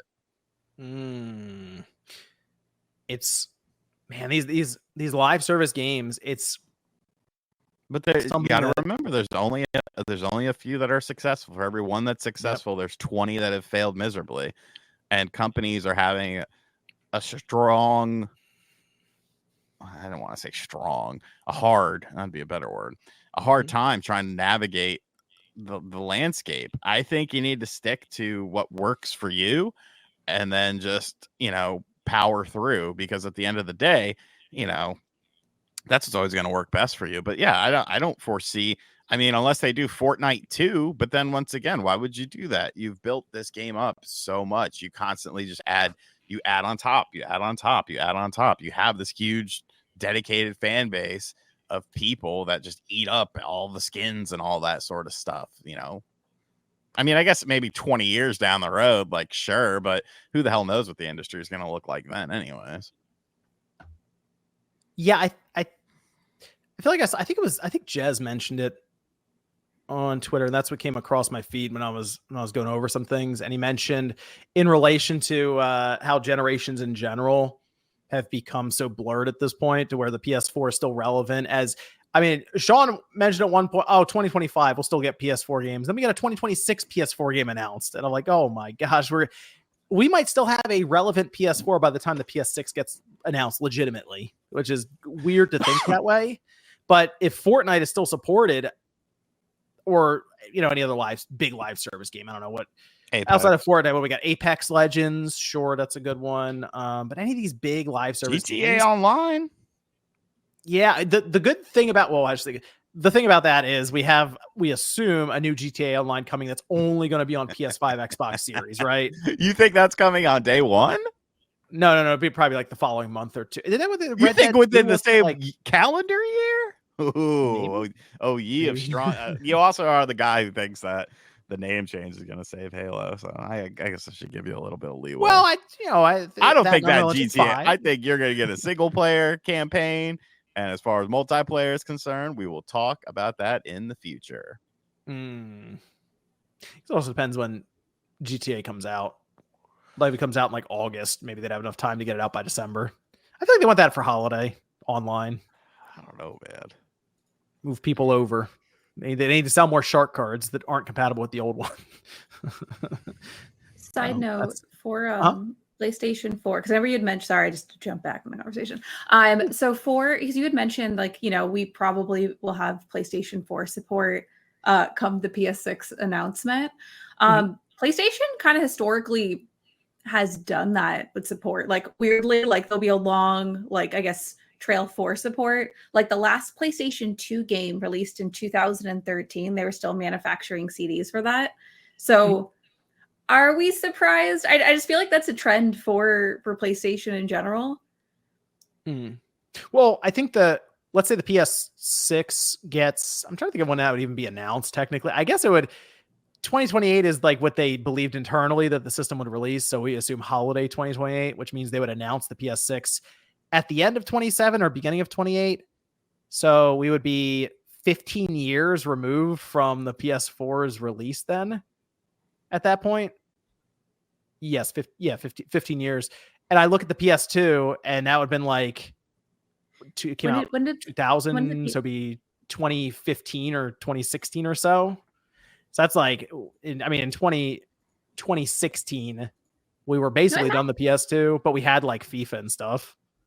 Yeah, so it kind of matches up. So cool. Yeah, I'm like, how long is this? This gen just keeps going. This last generation, and it's I have nephews who still just have a PS4 and they're fine with it. I just play Madden on it. It's like, okay, well, there you go. Because it used to be the sports games would go on forever. We'd get NBA until the wheels fell off of the 360 and the PS3, and now it's just Fortnite works everywhere. It works fine. Why are we going to get off of that? So the Switch generation might set records, though. That might be the one that goes on forever. I think it's never going to die. Yeah. I don't know. I'd like them to come out and announce eventually that they're just done support with Fortnite on the PS4. Sean, got a question here for you. This is specifically from the Patreon or from the mailbag that we have. Okay. Spidey Mike asked, "What are your thoughts on the McMahon documentary?" I thought it was pretty softball. If you are even, I would say, a casual wrestling fan, you knew probably 90% of what was in there, and the 10% you didn't know probably wasn't all that groundbreaking. When you bring up Jimmy Snuka and his whole situation with his girlfriend and her dying under suspicious circumstances, and you don't ask McMahon about that, when you talk about Pat Patterson and what he was alleged to have been doing backstage, but you don't ask McMahon about that, you kind of lose some validity. And the fact that Paul Heyman, the thing I took away from it, I took away three things. One, stop making fun of Hulk Hogan for saying that he wasn't sure how WrestleMania 3 was going to end because Vince pretty much said, yeah, you know, Andre never told him the finish. 2, Bruce Pritchard is the ultimate stooge brown noser. And 3, Paul Heyman is almost as bad as Bruce Pritchard. And you really need to stop, you know, applauding Paul Heyman for every little thing that he does, because he was in the room with McMahon coaching him when he was answering the questions, which is bizarre to think about. Yet that motherfucker couldn't pay his own talent. Interesting. But yeah, I mean, it was fine, but I didn't, you know, I don't think many people would learn something all that new from it. It's just more production clips and and like all the more dramatic, the hard hitting stuff, you know, all of the stuff that came out recently was done in like the last 20 minutes of it, and there was like nothing of context to it. And obviously it's not going to be, you know, you had people like Conrad Thompson saying, oh, it's a complete burial. You need to look at him and be like, hey, you don't know what the fuck you're talking about either, sir, because this wasn't a burial. And Netflix is in bed with the WWE. WWE programming's going over there, so of course it was never going to be a sizable hit piece. They're just trying to seem a little bit unbiased. Just my opinion, though. Okay. Sounds like there's a rant in there somewhere, a longer rant. Yeah, doing that on your second channel, maybe. Yeah, it's too late now. The show's been second over. Channel rant. We did get more remastered Tomb Raider stuff announced, which we had the 1 through 3, which that went over pretty well. I feel like the collection was good, wasn't it? Yeah, it was good. Yeah. Okay. Good. All right. I thought I was remembering that right. Yeah. That went well. We have 3 more Tomb Raider games, which they've already. This is pretty quick. So they have 4, 5, and 6, which means that's Last Revelation, Chronicles, and Angel of Darkness. The ones that you did not play. I played Angel of Darkness. The Last Revelation. Yeah, that one was on the Dreamcast. I remember that one. Last Revelation. YouTube.com. Yeah. I didn't play Chronicles. You'll have to let me know about that one if you played it. But Angel of Darkness, I remember we rented it on the PS2, and it was not a very good game. And you know what? I played it again recently when I did there's the memory card that came out for the PS2 with the screen on it, and I tested some games. That was one of them I tested. And the thing that I immediately came away from was, wow, the controls are super janky. So maybe that's something they actually fix here, as they did that with the first 3, that remaster. They did modernize the controls. So maybe there's a good game in there, decent game in there somewhere if the controls are better. Maybe. I mean, I'm watching the announced trailer now. You know, hey, you know, they'll probably be budget priced, you know, $30-$40, get 3 games. Shit, I'll check it out. Angel of Darkness might clean up better too, because that was a PS2 game. The ones we had previous obviously were all like PS1 titles that they basically remastered, emulated, whatever they did. So I feel like that one might even just look better in general, coming from that kind of a source versus PS1. But I would be interested in revisiting at least Angel of Darkness. Last Revelation. I feel like, you know, where I first experienced that one was on that Dreamcast demo disc. I was gonna say that was the Dreamcast one, right? That's when I play. I feel like that was also on PS1. I experienced it on the Dreamcast though. I remember I liked it on the demo disc, and I rented it at one point and played it there. But I don't have like fond memories of any of these Tomb Raider games. But I'm interested in checking it out. If it's like $30 or $40, like I assume it would be, I'd get the collection. Yeah, I can't. I'd probably 40. The last one was 30, I think. But if you're doing a PS2 game, they might think, oh, we can get 40. If you start talking about 60, now you've talked yourself out of a sale, pal. Yeah, I mean, at least they're bringing all these Tomb Raider games up to at least like modern consoles and stuff. So that's good to have them available. Yet I do not have my goddamn Shadows of the Empire on modern. Oh my gosh! What are we doing? Shadows of the Empire game, which we did get a Star Wars game though, Sean. It's not Shadows of the Empire. It's Jedi Power Battles. How random is that? Get out of here. They're just taking anything. Get the fucking game that everyone wants. Get the game that actually would benefit greatly from modern visuals and modern controls. Unless you are working on a complete remake of it, why do I not have this in my possession? I don't know why they haven't remastered that yet. It's very weird. It's the perfect game. It's the perfect candidate. You can even do collector's editions and bullshit of it, and people would eat it up. You would buy it. I might. I'm a fan of that game. It's a better Star Wars game than Star Wars Outlaws is. That's for damn sure. Man, the Outlaw slander cannot get escaped from that, man. Sneak Jeez. King's a better stealth game than oh man, Sneak King. better stealth mechanics than fucking Outlaws had. Delivering the whoppers over there. Celia, did you have any experience with Tomb Raider games? A little bit when I was younger. Okay. I played one on the PlayStation 2. I remember there being an anniversary edition, but I could be just making that up in my head. No, there was. Okay, so I played that a little bit. So I don't have a lot of experience. I watched some of the movies with Angelina Jolie, and she was beautiful in that. So I am down to check out the games like as an adult and actually play through them. So we'll see, depending on price and if I can get it for free. Yeah, if you can get it for free. It doesn't price doesn't really matter. Okay, life happens. You get any of the Tomb Raiders, Evan? No. Okay, there we go. Evan approved. And let me go to another one of our Patreon mailbag questions. This was from Drew Man, who says, if the cast had to place a bet right now, what would be the first PS5, Xbox Series X only game that would get a next-gen remaster? So like one that's only on the PS5 and the Xbox Series. It's not on like cross-gen or anything. Only on PS5 and Xbox Series. Ragnarok seemed like a great option, but that's on PS4. Yeah, I was about to say Last of Us because they'll keep on remaking that game forever, but that's not an exclusive. I already know what the first one is. I already know what it is on the PS. Demon Souls? Astrobot. No, it's Final Fantasy VII Rebirth. Square is going to repackage that thing immediately. But oh my God. Yeah, probably. What's that? But that's Not... not... Oh, yep. Here's it. They did integrate right away. Yep. Here's whatever they call Rebirth. All right. Does that really count? Because it's on PC, so it's not exclusive. Wow. They never factor that in with consoles. Yeah. Okay. Yeah, console only. Yeah, that's a good one. I don't know. Maybe, well, because that's the funny thing. We're talking about remasters again for Sony because they keep. I mean, technically, Horizon, 7 years old, so we're getting the remaster now. So go to 2028, go back 7 years, and be like, okay, what came out in 2020 and 2021? There you go, pick something. Yeah.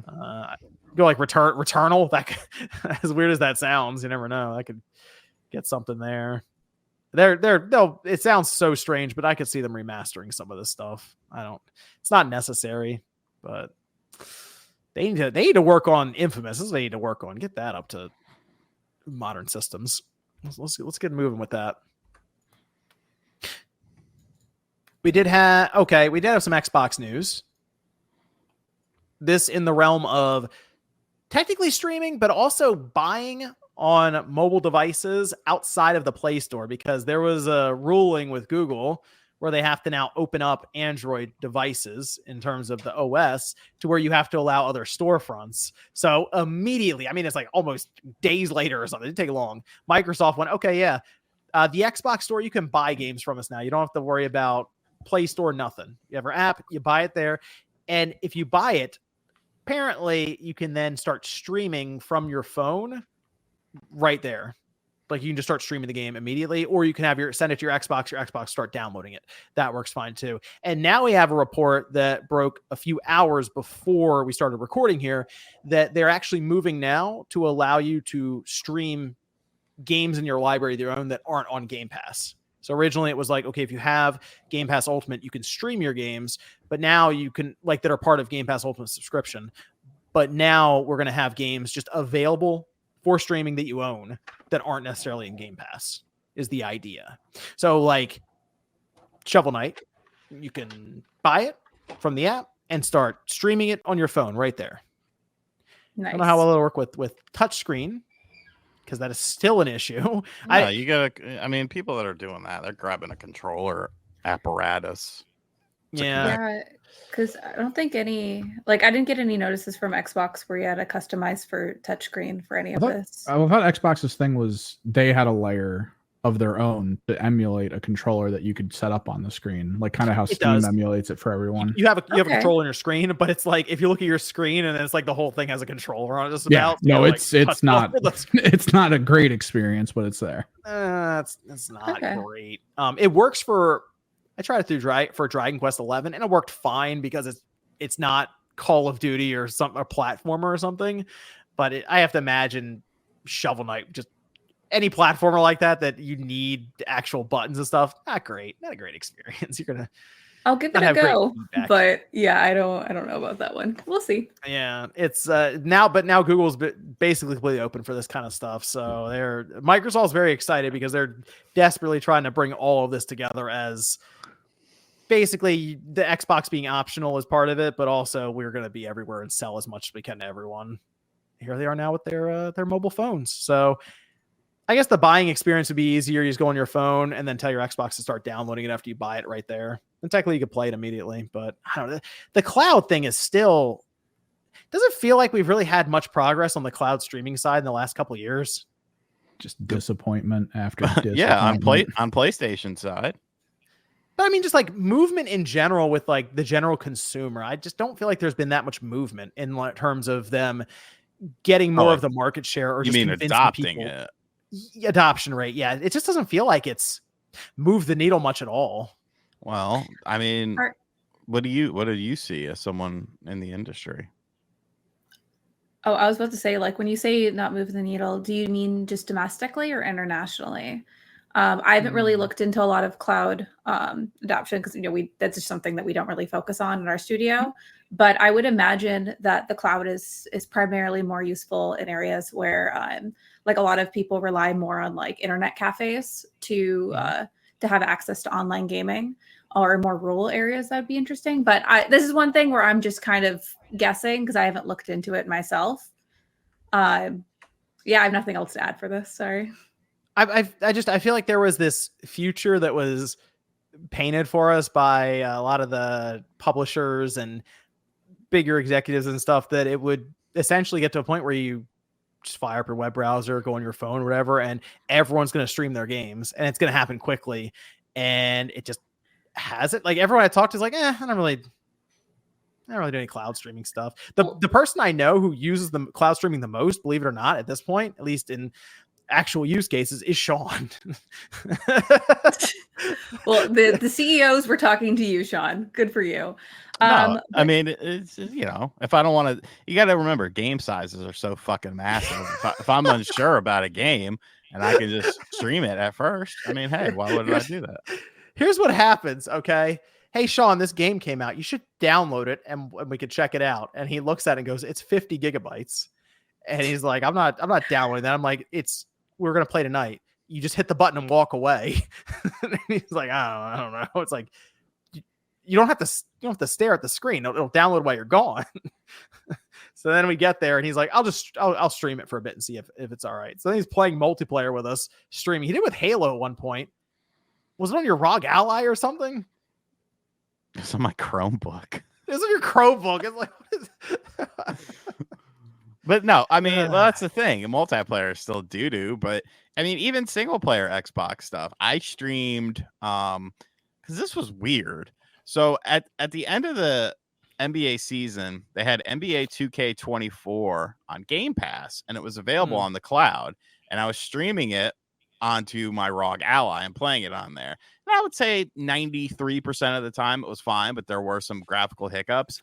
But then I went to stream it again on my actual Xbox because I was just going to download a updated roster, and they took away the streaming portion of it. Now I can only it's still on Game Pass, but they removed the cloud aspect from it. And it's like, well, what the fuck is this? Did you have it up for like a couple of weeks? Because that game's fucking massive. I'm not downloading that. You're crazy. Yeah, the file size for that game is ridiculous. Yes, that one feels very bloated at that point. But why did you get rid of it? It was there. I played it, and now it's gone. It's the cloud. Everything just appear one day. You don't. But own now any it shouldn't of it, matter because if you buy it, you can play it anywhere. That's true. I mean, that is the idea. Is your library will be accessible to, and they've been trying to push this for a while to where your owned games can then be streamed. They just want a lot of stuff attached to the cloud. That AI, those are like Microsoft's big initiatives right now. Cloud and then AI. So one day they'll bring it all together and it'll just take over, and then we're all doomed. So, yeah. I mean, I got robots now walking around. Did you see the event the other night? No. Made them dance for the people in attendance. The robots are going to remember that. Good. I hope they They'll fucking remember that. kill everyone. this is where it starts. What? I'm ready. MVG. MVG? What did he tell us a couple of weeks ago? Are you ready for World War III? Where is it, MVG? You lying British bastard. Knocking on wood. Okay. The robot. See, no one's paying attention to the robots. That's when they start taking notes, remembering. So many companies have bragged about robots. Like if you go to CES, like every year for the past like 10 years, they've been like, "Oh, we're like 5 minutes away from releasing." Did you see the shit ton of robots? Did you see the Tesla event last night that everyone was no. Like, people have been memeing, and I don't have the patience. They showed the robots.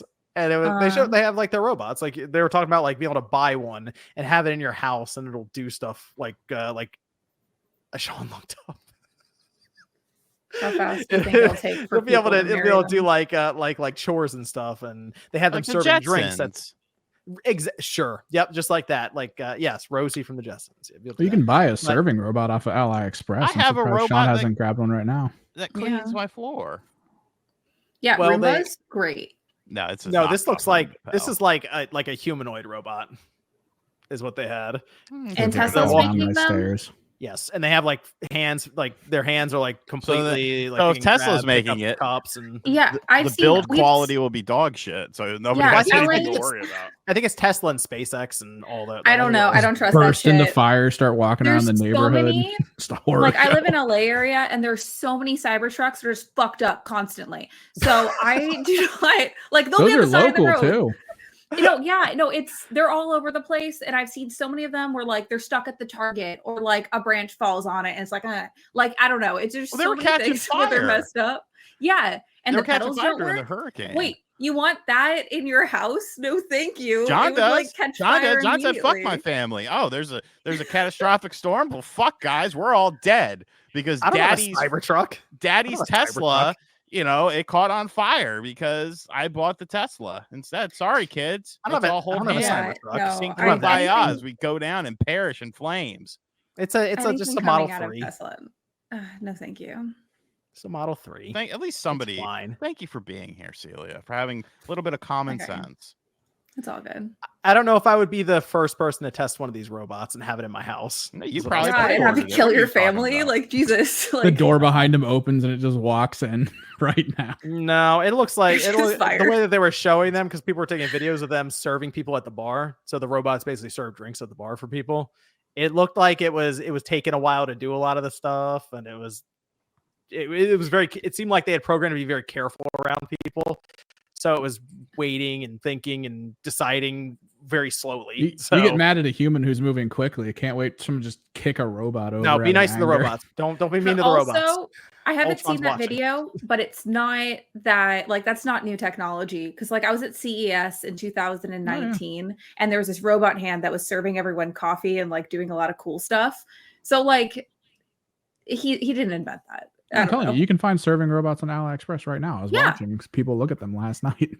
I took a clip of the robots dancing and put it on Twitter. Just to remind people. Thought it was cool. You're like, look at those good moves. You gotta be. I'm telling you. No, I said they'll remember this. They'll remember this. Don't be nice to the robots. We don't need another movie to play out. It's they had him dancing though in front of all the people, and people were laughing and taking pictures. They'll catch fire before they actually revolt. It'll be okay. My potassium battery, no. Tungsten. I need the whole event was supposed to be about their taxi thing that they have, their robo taxi, and it comes out the other side. It's like dancing robots. Okay. All right. Ooh, a new pizza place opened up near me. Is it too far for you to drive? Well, I mean, I'm on DoorDash right now, sir. They have a low-fat cheese option. I will try that. What's the pizza place called? Don't dox yourself. Yeah, John. Yeah, let's not do that. Don't dox yourself. What the hell's wrong? I don't know with if it's you? like a Yeah, Sean, what's your address too? You don't know where John wants to Sean. know. You won't know where like Sean's basic area where he lives. He talks about it all the time. It's not a chain. Yeah, but this is how you hone in on him. I thought it was a chain. No, John, I live in the Northeast. We don't do chain pizzerias. You live in fucking. You live in a area where there's. I don't know. Dox me. You see this? You see this? I doxed your fucking Tesla. Would be to Fuck say you. all of our addresses. Show that front license plate. Hey, look at this motherfucker stealing the power. No, hey, you can call him. I was there. My name was on the room. I'm going to go over to actually our last mailbag question is from Trip and Fall. Says, are we now far enough down the road to say that Game Pass has been a mistake? It seems that the lack of it a la carte sales on Xbox is directly related to the fact that Game Pass exists. Will Phil Spencer eventually be regarded as an individual that harmed the brand like Don Matrick? Question is, That's rough. could we see the alternate universe without it? Would they just still have not made any sales? Would it have been worse? I think they would have made sales. Without Game Pass, they would have made sales. Yeah. That's what you're saying. Yeah. But your software has to be better. You can't have big games like Redfall, the disastrous Halo Infinite launch, and the constant next year's the year, and now you're just putting shit on other platforms. Like it feels like a company that's just doesn't really have a solid direction, because the Game Pass direction didn't really work out because you didn't have that banger first party software titles to make it where it would be exciting enough.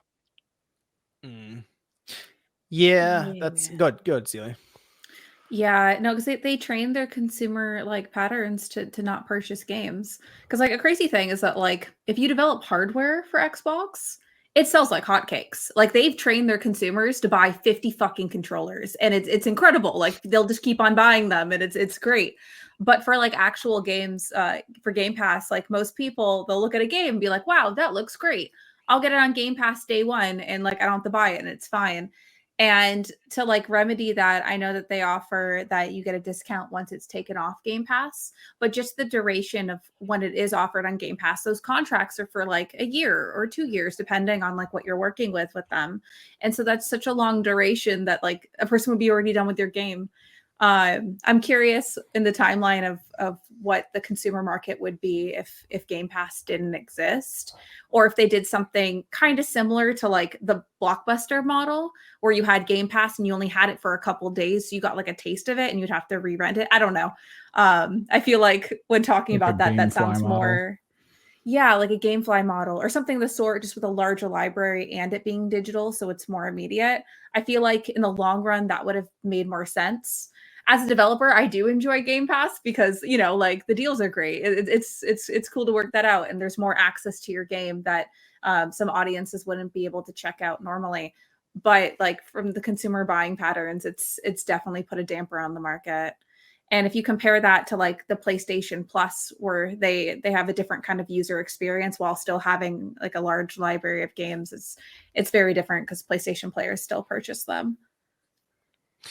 Yeah, especially really it happened when they said we're going to put all of our games there day one, first party games, and they made that announcement. It just seemed that kind of did it. That was it. Before it was just, hey, we're going to have games occasionally go into the service and you'll subscribe to it and that's fine. But once it was like every then.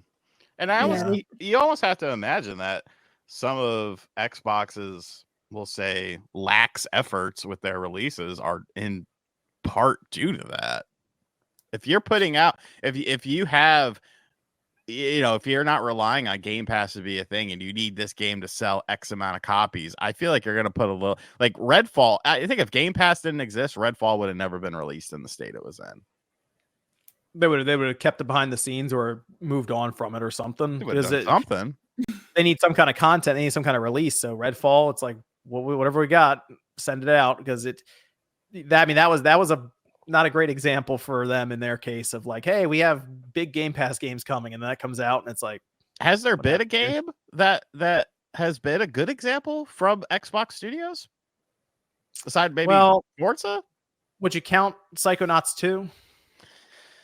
No, that was a post-creation purchase. Yeah. Like, well, they were already working on it. Microsoft bought Double Fine, and then they gave them more money to delay Psychonauts 2 to work on it more. So I guess you could say, well, it was already in development. It was already going to be coming out, but they helped make it better, I guess.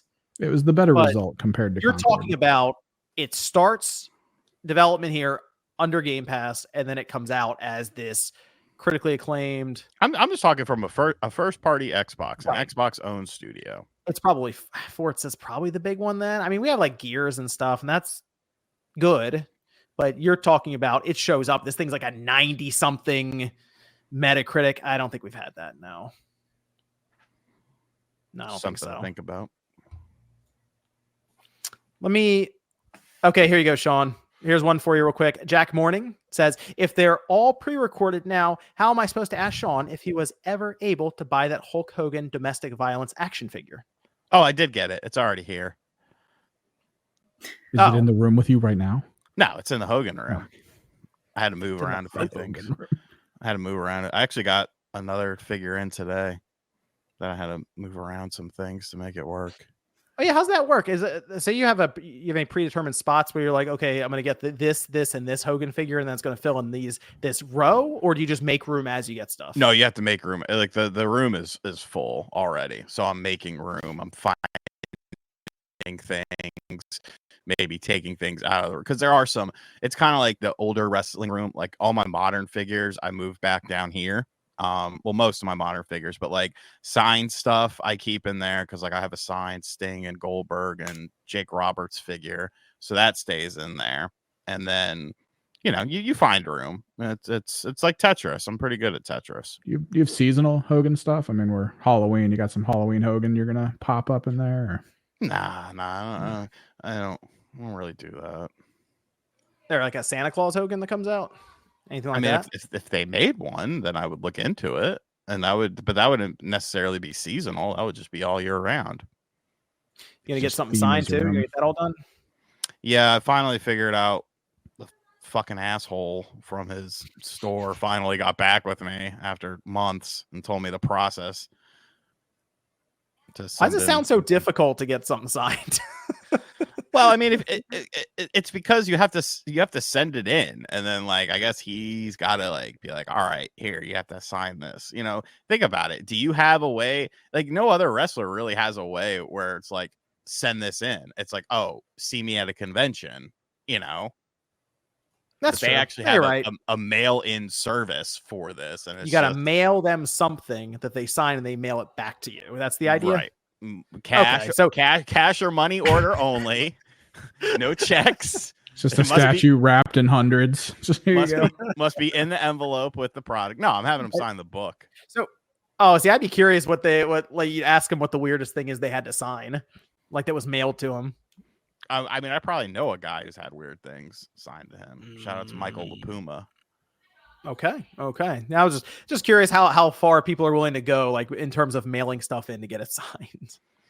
I mean, I don't know. They're doing a meet and greet at the Orlando store. It's fucking in December, like a week or two before Christmas. And it's like, no, I'm not going to Florida. You gonna get a picture? Get the picture, thumbs up. I need the picture. He needs to fucking bring the beer to my goddamn state. You surrounded all the states around me. Come to my state, asshole. You can't jump the border and go buy some. Yeah, you can't do that. No, he does meet and greets at these things. He goes to bars, and he went to bars in the state to the right of me, the state above me, but not my state. Why? And the beer is still not here in this state. What are we waiting for? You have a car, Sean. Can't you just drive there and meet up and get stuff signed and take pictures and all that? I mean, I could, but I assume that he's eventually going to come to my state. It's not happening. How far away is it? The closest one was like hour and a half, 2 hours. But it's an all day thing because you have to get there super early because there's hundreds of people. Yeah, get a hotel, be there the night before, and just go. That's expensive. We'll figure it out. Worst case, I'm still planning on going to the store when he does a meet and greet there because I'll probably know 30% of the fucking people that are at these things. Like the LaPuma guy, he goes to all of them. He's a sanitation department worker in New York City, and he goes to all these fucking Hogan signings. So Getting upstaged by him. That's what it sounds like. No, I bought stuff from that motherfucker. He's hooked me up. He's a good guy. But yeah, he's got a crazy fucking collection of shit. Well, I also want to go over to some of the comments here that we had from the last Spawncast. As I mentioned, people did, I think they did pretty good in the comments. The comments were easy to go through to pick some out. We just did that one that we had with Jack Morning asking Sean about the Hogan figure. I will go to Jake Zero. I think is this like a YouTube thing where they put a dash and then I feel like they give you a random 5 digits for this. So I'll just say Jake. Saying, they were responding. We did the wow moment in gaming. They mention all of the DS's Wi-Fi features. So you don't need no more link cable anymore. Only one person had to have the game and everyone could just use DS download play. So it was unbelievable. We could play 4-player Mario Kart and Metroid wirelessly and it worked perfectly. The online multiplayer being mind-blowing and also the DS download stations and stores where you could download demos really impressed me, even though the demo would be gone once you disconnect. And I thought about this for a minute and there is something to that where handhelds, when we went from like Game Boy Advance and then we went up to the DS and the PSP and all of a sudden they could connect to the internet and do all this other stuff, that there is like a wow moment to that. And I had to think about that a little bit. Like, yeah, there is something to that, especially the PSP where it was like this multimedia device that could do everything. But if you go back and watch that reveal of the DS, when they put Wi-Fi on screen, people in the audience lost their mind to that. That was like 2004. Yeah, no, I mean, because that wasn't a big thing. You got to remember, like cell phones weren't as they were now, and all sorts of stuff. The game distribution. Look at the consoles that were out during that time frame. This is pre Xbox 360, PS3 era. So yeah, they were definitely. I was a bit of ahead of the curve. Probably the last time they were ahead of the curve, but It kind of made the handheld feel bigger than it actually was, just because it could do all that stuff, connect to the internet. It could do wireless multiplayer. Now I think about it, because we were using those link cables, that is like a massive game changer. All that off of one cartridge. I think I did that once or twice with Mario Kart. One cartridge, everybody connects to it. I think it did like 8 people. That was legitimately impressive back then.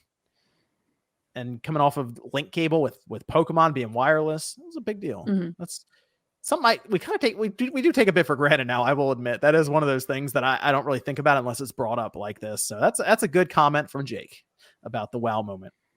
We have Shin who says Shinhyun who says, if you guys are going to talk about Ghost of Yote game and the lead actor, but be completely unaware that the team making the game is not the team from Tsushima, then hold on. I'm gonna fix that. I'm have to stop listening for Ghost Yote. So I was a little confused on this one. I saw this pop up, and to my understanding, Ghost of Yote's directors, people leading it, are the same from Tsushima. So I'm not really sure where that came from exactly. The discussion on that. I think it's still Jason Connell and Nate Fox who are working on the game, and Sucker Punch is developing it. So I'm not really sure. I don't really know where that information came from, but I figured, you know what? A fever dream. We'll correct it here. There you go. Now, the thing in general for developing a game, people do go in and out of studios all the time. That's not new, right? So it's like people come and go. Yeah, the development shift. Because I was like, if it's the same studio and the same people leading it, maybe he means the people on the ground floor, but developer projects, people will leave, whether they have I don't know what their studio is made up of, in-house and contractor work, but yeah, people shift around all the time. Yeah, I'm sure they have plenty of contractors there too, but they do have a core team at Sucker Punch. That's they've been around there for a while. Like some of the people working in Sucker Punch now have been at PlayStation for more than 20 years. So I'm not really sure where that's coming from. But there you go.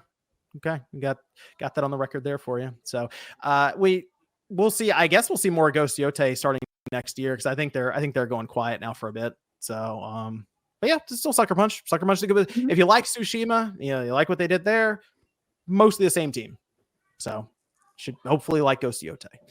But that's everything I have here for the Spawncast episode 386. Let me go around here as we finish up. I'm going to go to Evan to start. Where can everyone find you, sir? I can find me on YouTube at Kimmerix Project, Twitter, Instagram, places like that. We work on minis and stuff. I got a lot going on over there. We're trying to get a couple more videos out. The last one dropped. It's doing really well. Just chugging along, which is great. So hopefully do more pretty soon. Okay, I'm gonna go to Celia. Where can I What find is going on? An exorcism in the background? Jesus Christ! Those are called kids, Sean. They came back from movie night and they're very excited because I think they did like 3 separate smaller movies, and they go between like a Toy Story thing, and there's like a Monsters Inc. thing, and there's a lot of excitement happening there. So it's like a drive-in movie thing. So. Go ahead, Celia. And to answer your question, I was like, okay, I don't know. So you can find me on Twitter. I'm at Celia B with 3 E's. And for work-related stuff, I'm at Yacht Club Games. Sean, where can everyone find you, sir? Find me on RGT85. Find me on Amazon under my government name. Buy my book. Buy 2. And makes a good gift. Good stocking stuffer. Great stocking stuffer. Great.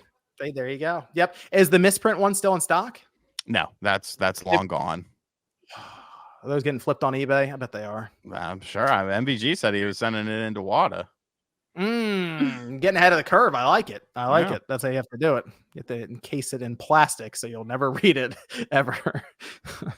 Well, thanks everyone for joining us. Next week, Josie, MVG will be back. And maybe OJ. OJ apparently has been babysitting Friday night, so we're hopefully going to have him back again as well. Remember when Ryan used to be on this show? That was a fun time. We have Ryan back here too. Otherwise, we'll be on Click R3 next week. But we'll get a bunch of people back on. Thanks everyone for joining us, though. We'll be back next Saturday, 3 p.m. Eastern time. And we'll see you guys then.